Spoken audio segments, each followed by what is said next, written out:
fuqarolar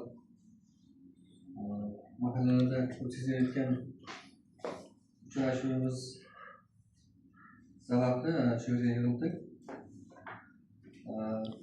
Biz interaktiv bankdan biriktirilganmiz mahallaga.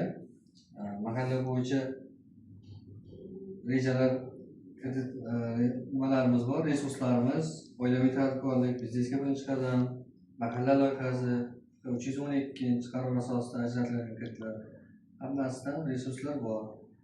Qiziquvchilar, tadbirkorlik bilan shug'ullanuvchilar bo'lsa, bemalol kreditlardan foydalanish mumkin. Undan tashqari hozir Agrostar degan korxonadan kartoshka urug' tarqatilyapti. Bundan ham foydalanishchilar bo'lsa, bemalol 16.200 dan kilosi 17,5% dan chiqarilyapti. Bundan ham olish mumkin.